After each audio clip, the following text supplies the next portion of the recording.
கர்த்தருடைய பரிசுத்த நாமத்திற்கு ஸ்தோத்திரம். இன்றைய நாளின் தியானத்திற்கென்று தெரிந்து கொள்ளப்பட்ட வேத வசனம் மீகா தீர்க்கதரிசியின் புத்தகம் 6ஆம் அதிகாரம் 9ஆம் வசனம். மீகா 6:9.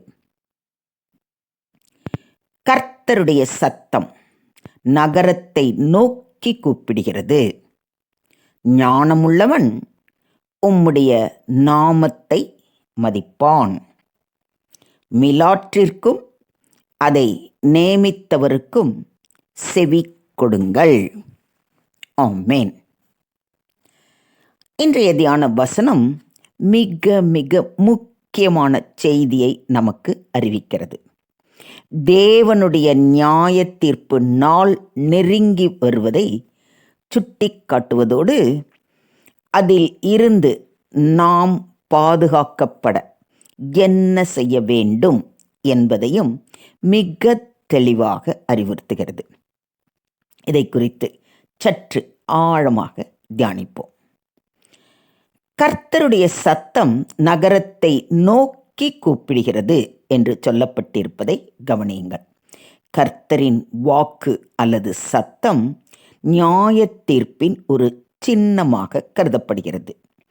தேவன் நீதியுடனும் சரியான வழியில் நடப்பதற்கான அழைப்பையும் அடக்கமான நியாயத்தை அறிந்து கொள்ளும் அழைப்பையும் தருகிறார். இஸ்ரவேல் மக்கள் கர்த்தரின் சத்தியத்தையும் நீதியையும் பின்பற்றாததால் அவர்களை திருப்ப வேண்டிய தண்டனையை அறிவிக்கிறார். ஆகையால் நான் உன் பாவங்களின் நிமித்தம் உன்னை அடித்து பாழாக்குகிறதினாலே உன்னை பலட்சியம் ஆக்குவேன். நீ புசித்தும் திருப்தி அடையாதிருப்பாய். உனக்குள்ளே சோர்வுண்டாகும். நீ பதனம் பண்ணியும் தப்புவிப்பதில்லை. நீ தப்புவிப்பதையும் பட்டயத்துக்கு ஒப்புக் கொடுப்பேன் என்று சொல்வதை இந்த அதிகாரத்தில் வாசிக்கிறோம். ஞானமுள்ளவன் உம்முடைய நாமத்தை மதிப்பான் என்று சொல்லப்பட்டிருப்பதை கவனியுங்கள். அதாவது கர்த்தரை உண்மையாக அறிந்து அவரை மதிக்கும் ஒருவர் அவருடைய நாமத்தின் மகிமையை புரிந்து கொண்டு அதற்கு சாட்சியாக வாழ்வான் என்பதை இந்த வசனம் தெளிவுபடுத்துகிறது. கர்த்தருக்கு பயப்படுதலே ஞானத்தின் ஆரம்பம். அந்த ஞானத்தின் அடிப்படையில்தான் அவன் தேவனுக்கு பயந்து அவரது நாமத்தை மதிப்பான். கர்த்தரை மதிப்பது என்பது அவரை புகழ்வதையும் அவருடைய ஒழுக்கத்தை பின்பற்றுவதையும் அடிப்படையாக கொண்டது. அடுத்ததாக இந்த வசனம் நமக்கு போதிக்கும் மிக பெரிய விஷயம் மிலாற்றிற்கும் அதை நேமித்தவருக்கும் செவி கொடுங்கள் என்பதாகும். இதை ஒரு கட்டளையாக கொள்ளலாம். மிலாற்று என்றால் என்ன? வேதாகமத்தில் மிலாற்று அல்லது தண்டம், அதாவது ராடு என்பது பல இடங்களில் தண்டனை, சரி செய்தல் அல்லது அடக்குதல் என்பதற்கான சின்னமாக பயன்படுத்தப்பட்டு வருகிறது. இது கர்த்தரின் நியாயத்தை குறிக்கும் ஒரு அடையாளமாகும். பிரம்மாண்டமான வழிகளில் திருப்பதற்கான ஒரு கருவியாகும். இது ஒருவரின் பாவங்களின் விளைவாக வரும் தண்டனையை நினைவூட்டுகிறது. இது ஒரு கட்டுப்பாட்டு கருவியாகவும் இருக்கிறது. நான் அவனுக்கு பிதாவாய் இருப்பேன், அவன் எனக்கு குமாரனாய் இருப்பான். அவன் அக்கிரமம் செய்தால் நான் அவனை மனுஷருடைய மிலாற்றினாலும் மனுபுத்திரருடைய அடிகளினாலும் தண்டிப்பேன் என்று சொல்வதை சாமுவேலின் 2ஆம் புத்தகம் 7ஆம் அதிகாரம் 14ஆம் வசனத்தில் வாசிக்கிறோம். அவர் தமது மிலாற்றை என்னை விட்டு அகற்றுவாராக. அவருடைய பயங்கரம் என்னை கலங்க பண்ணாதிருப்பதாக என்று யோபு ஜெபிப்பதை யோபுவின் புத்தகம் 9ஆம் அதிகாரம் 34ஆம் வசனத்தில் வாசிக்கிறோம். அவர்கள் மீறுதலை மிலாற்றினாலும் அவர்கள் அக்கிரமத்தை வாதைகளினாலும் தண்டிப்பேன் என்று சொல்வதை சங்கீதம் 89:32 வாசிக்கிறோம். மிலாற்று என்பது அன்போடு நியாயம் செய்வதற்கான கருவி.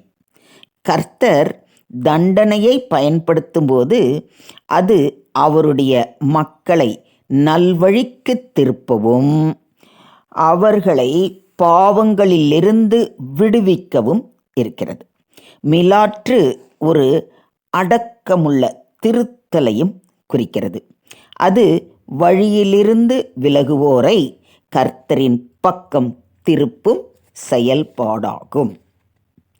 The rod is a symbol of correction, discipline and judgment. In biblical context, the rod often represents God's corrective measure.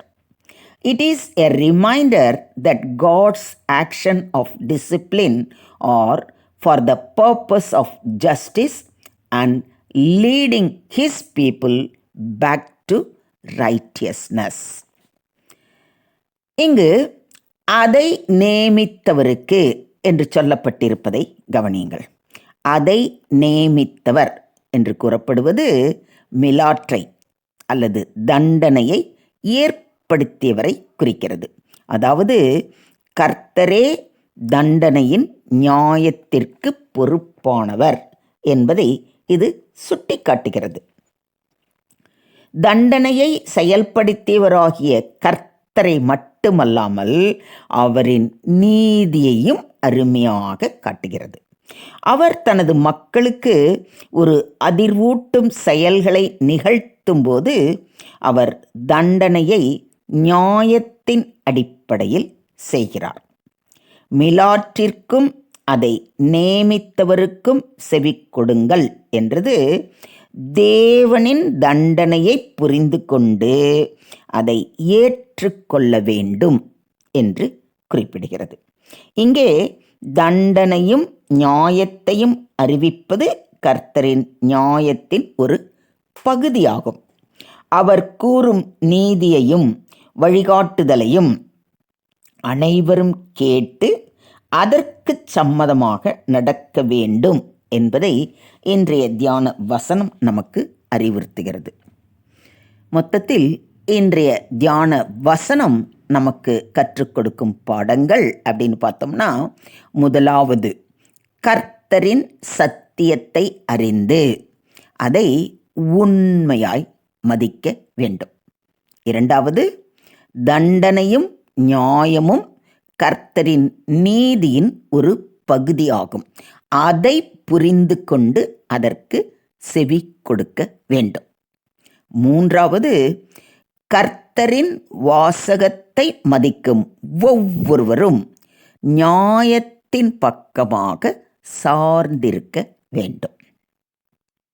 இப்போ இன்றைய தியான வசனம் நமக்கு கற்றுக் கொடுக்கும் பாடம், கொடுக்கும் எச்சரிக்கை எல்லாம் உங்களுக்கு தெளிவாக புரிஞ்சிருக்கும்னு நினைக்கிறேன். ஆகையால் இஸ்ரவேல் வம்சத்தாரே, நான் உங்களில் அவனவனை அவனவன் வழிகளுக்கு தக்கதாக நியாயம் தீர்ப்பேன் என்று கர்த்தராகிய ஆண்டவர் சொல்லுகிறார். நீங்கள் மனம் திரும்புங்கள், உங்களுடைய எல்லா மீறுதல்களையும் விட்டு திரும்புங்கள், அப்பொழுது அக்கிரமம் உங்கள் கேட்டுக்கு காரணமாய் இருப்பதில்லை என்று எசேக்கியேல் தீர்க்கதரிசி மூலம் கர்த்தர் ரொம்ப அழகாக நமக்கு விளக்கி இருக்கிறார். இந்த இடத்துல இஸ்ரவேல் வம்சத்தாரேன்னு சொல்லும்போது நம்மை நேரடியாக நம்மை பெயர் சொல்லி அழைக்கும் தேவன் நம்மை பார்த்து தான் சொல்கிறார். அவனவன் கிரியைகளுக்கு தக்கதாக அவனவனுக்கு பலன் அளிப்பேன்னு சொன்ன தேவன் இன்னைக்கு என்ன சொல்றாரு? நீங்கள் மனம் திரும்புங்கள், உங்களுடைய எல்லா மீறுதல்களையும் விட்டு திரும்புங்கள் என்று. ஸோ நம்ம என்ன செய்யலாம்? இன்றே அவர் சமூகம் அமர்ந்து நம்முடைய குற்றம் குறைகளை எல்லாம் உணர்ந்து வருந்தி மனம் திரும்புவோம். அவரே நம்மை மன்னித்து நியாயத்தீர்ப்பு நாளிலே அவர் முன் நிற்க திராணி உள்ளவர்களாக மாற்றுவாராக. தேவனுக்கே மகிமை உண்டாவதாக. ஆமேன், ஆமேன், ஆமேன்.